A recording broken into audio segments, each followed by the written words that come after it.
foi evidente na altura da crise, e um segundo mecanismo tinha a ver com uma capacidade a dar aos Estados-membros que perdiam a sua capacidade de desvalorizar a moeda e, portanto, ter um mecanismo que, de certa forma, fosse compensador. Quer um, quer outro foram recusados. As crises no final da década deste século, se dúvidas houvesse, mostraram que a zona euro estava incompleta e vulnerável. Se nós olharmos para trás, e se começarmos em 2008, nós verificamos, podemos constatar que, de facto, imensos progressos foram realizados. Foram realizados imensos progressos e o euro estava completamente desprotegido em 2008 e hoje não considero que o euro esteja completamente protegido e seja imune a novas crises, mas tem mecanismos dos quais não dispunha, de facto, em 2008. Mas foi a crise que nos obrigou a robustecer a zona euro. Eu achei imensa graça, há pouco antes de iniciarmos este debate, o Dr. Nuno Amado dizia que a União Europeia funciona, citando alguém numa reunião em que tinha participado, a uma velocidade geológica. E, de facto, eu tinha aqui vários exemplos e que contribuem para fundamentar a sua observação. Eu lembro, por exemplo, que a primeira vez que a União Europeia considera que a política de energia é uma política de interesse comum foi durante uma presidência britânica da União Europeia, no momento em que houve problemas de abastecimento no Natal de gás pela Rússia, via Rússia, aos países da Europa Central. E aí percebeu-se que tinha que haver uma política de energia. Hoje a política de energia está no tratado, entrou no Tratado de Lisboa. Ou, por exemplo, quando, com a morte de Fortuyn, na Holanda, quando se estava a discutir o scoreboard sobre os assuntos internos e justiça, lembram-se que o pilar assuntos internos e justiça tinha acabado de entrar nos tratados, como um segundo pilar. António Vitorino era o comissário europeu responsável por esta área e, de facto, naquela altura criou-se um contexto favorável para que os assuntos internos e justiça e a luta contra o terrorismo passasse a ser valorizada no contexto europeu e os Estados-membros estivessem mais disponíveis para encontrar consensos. E, portanto, aqui está a tal velocidade geológica, ou seja, perante o sismo é possível criar um contexto mais favorável, sem esquecer as dificuldades que o seu Secretário de Estado nos referiu. O que é facto é que nós não dispomos ainda dos instrumentos necessários. Eu lembro-me que a publicação do relatório dos 5 presidentes, na linha do relatório dos 4 presidentes, do blueprint, etc., todos entendemos, em 2015, que este relatório era um relatório pouco ambicioso, quer nas propostas, quer no timing. E hoje, quando olhamos para o desenvolvimento deste relatório, nós não conseguimos chegar sequer aos objetivos que eram fixados por esse relatório. E temos a noção que cada vez mais são fixadas metas temporais, mas são normalmente fixadas para mais tarde. E isso é claro no draft das conclusões da Cimeira do Euro que está a decorrer. E eu devo dizer que, apesar da análise do seu Secretário de Estado, considero interessante que se deem aqui prazos como o final deste ano para que se adote o roadmap ou para que se dê uma maior consistência à continuação do Mecanismo Europeu de Estabilidade. Esta data do fim do ano é já uma data muito positiva relativamente às metas habituais que são fixadas. Do meu ponto de vista, apesar de todas as dificuldades, apesar da complexidade que se vive hoje na União Europeia, eu acho que, apesar de tudo, há que aproveitar o momento nos instrumentos que estão à nossa disposição. E há uma maior predisposição de alguns Estados-membros, sublinho alguns Estados-membros, para avançarem. Veja-se a declaração mais recente do encontro de Meseberg, por exemplo, o encontro franco-alemão, Estamos a debater o quadro financeiro plurianual, onde aparecem propostas que claramente podem vir a robustecer o euro, como aliás o seu Secretário de Estado já referiu, e também o Conselho Europeu de hoje e amanhã e o Conselho sobre o euro ou o Euro Summit. No quadro financeiro plurianual, a Comissão propõe a criação de 2 instrumentos. Um programa de apoio às reformas, reformas ligando as reformas ao semestre europeu e às recomendações por país, com uma pequena parte, e já vou referir porque considero que isso é importante, para os países que não são da zona euro, e um segundo instrumento, um instrumento europeu de estabilização do investimento. São pequeníssimos passos, mas penso que devem ser registados, porque o programa de apoio às reformas tem um orçamento de 25 mil milhões e o instrumento europeu de estabilização do investimento, 30 mil milhões.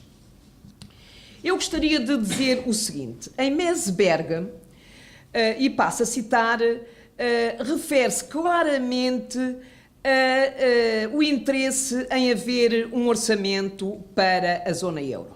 E agora cito, within the framework of the European Union.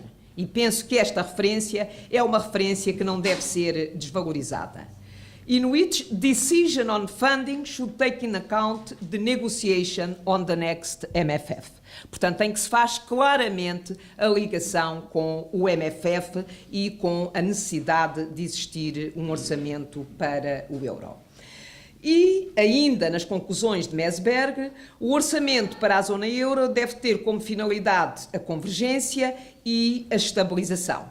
No caso da estabilização, não imediatamente inclusivamente propõe que se possa começar por um fundo de estabilização, um fundo europeu de estabilização relacionado com o desemprego.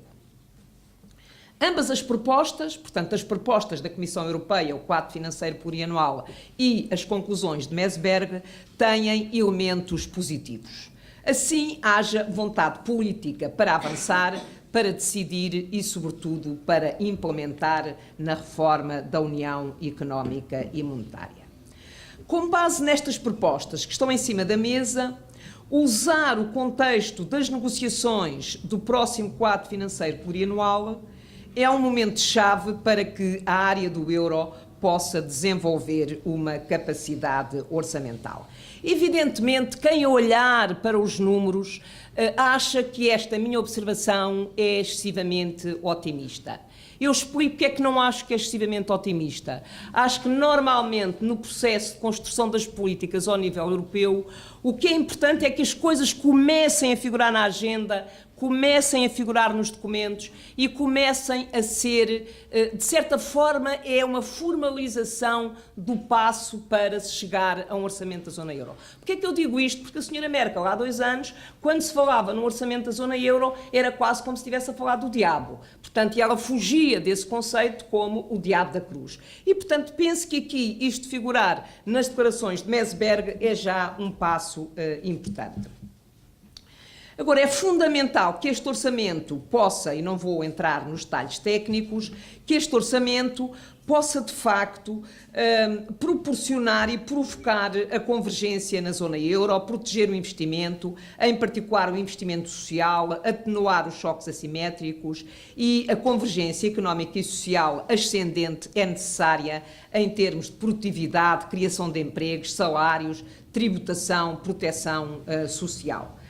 Os principais instrumentos para lá chegar no contexto europeu, reformas associadas a investimentos e, para além da cooperação em matéria orçamental, que é a cooperação a que nós temos assistido, que se tem reforçado, uma cooperação, uma coordenação estreita das políticas económicas e sociais é fundamental.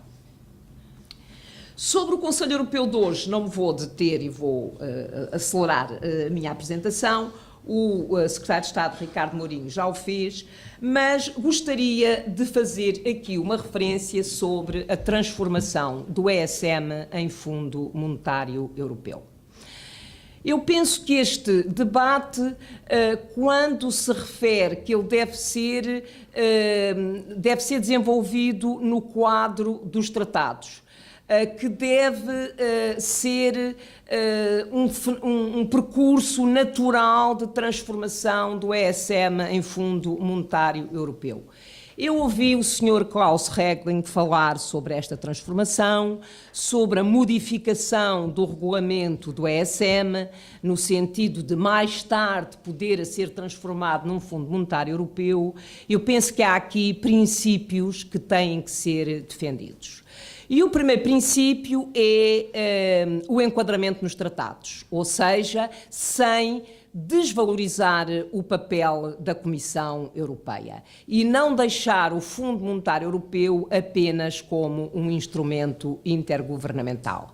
Penso que uma decisão, um modelo dessa natureza, diminuía a democracia na União Europeia.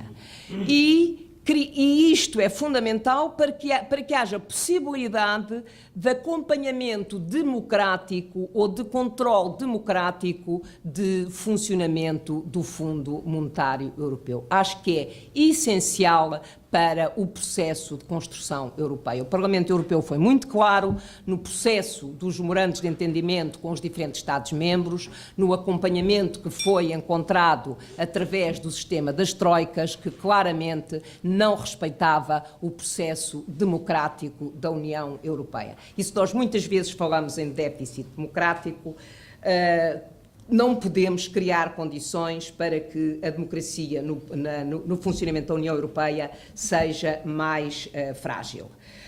Gostaria, para terminar, e termino já, de colocar apenas um ponto, e é por isso que a referência que eu fiz há pouco é importante para os países do euro e para os países do não-euro.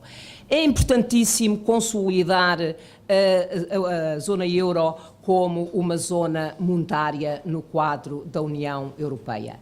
Mas é importante que essa consolidação não se faça criando uma maior divergência entre os países do euro e os países que não têm o euro como moeda. E, portanto, penso que este ponto é um ponto que tem que estar sempre em cima da mesa em todas as decisões políticas relacionadas com o aprofundamento ou o completamento da União Económica e Monetária. Muito obrigada.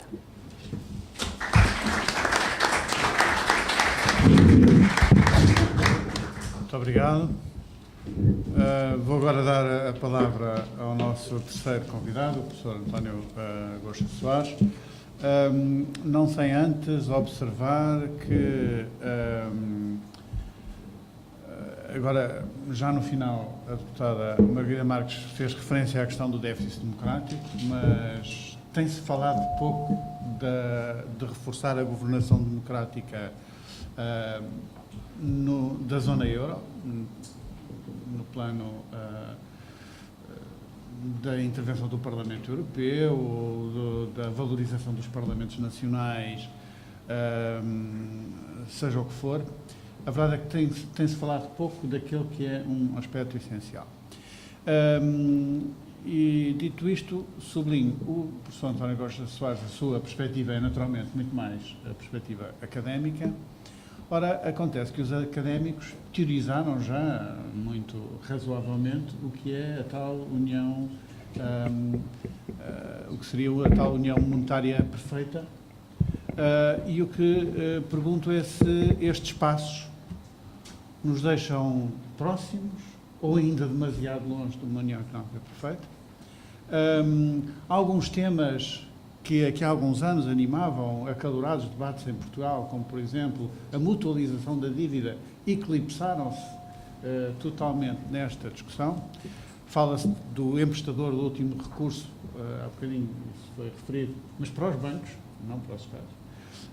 E, portanto, colocando aquele paradoxo inicial da questão parece que há pouca vontade de acabar esta construção do euro, o que é que pode explicar isso? E, no fundo, pedir-lhe a sua avaliação como académico dos passos que se desenham, e refiro-me aos passos a curto prazo, nesta cimeira, depois do encontro franco-alemão, a avaliação desses passos confrontados com aquilo que verdadeiramente deveria ser a reforma do euro, aquela que resolveria os problemas estruturais que estão bem identificados. Muito obrigada. Antes de mais, não sei se isto está ligado.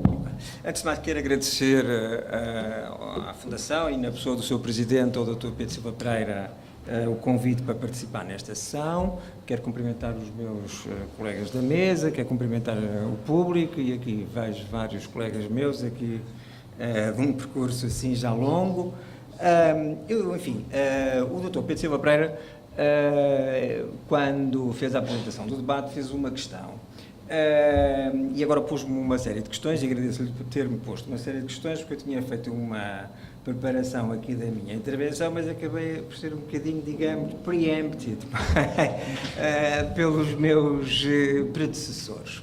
E a questão inicial que o Dr. Pedro Silva Pereira colocou foi: porque é que o euro é um projeto tão difícil de acabar, tendo começado por dizer que a União Económica e Monetária é um projeto inacabado. E eu esta questão vou-lhe dedicar 2 minutos, gostaria de falar aqui o resto do tempo disponível sobre ela, mas vou-lhe dedicar 2 minutos. Eu penso, enfim, das minhas reflexões sobre o assunto, e não sou, digamos, uma pessoa, eu sou bastante heterodoxo, e deve ter sido por isso que me convidaram. Faço uma análise, eu sou jurista, como o professor Pedro Silva Pereira, mas trabalho numa faculdade de Economia, onde, enfim, nem que seja por osmose, vou um bocadinho absorvendo alguma coisa, e estudo muitas instituições, onde tenho que socorrer de instrumentos políticos, e estou inserido num centro de investigação, por razões universitárias, que é de História, e, portanto, acabo um bocadinho de fazer aqui uma maionese destes instrumentos.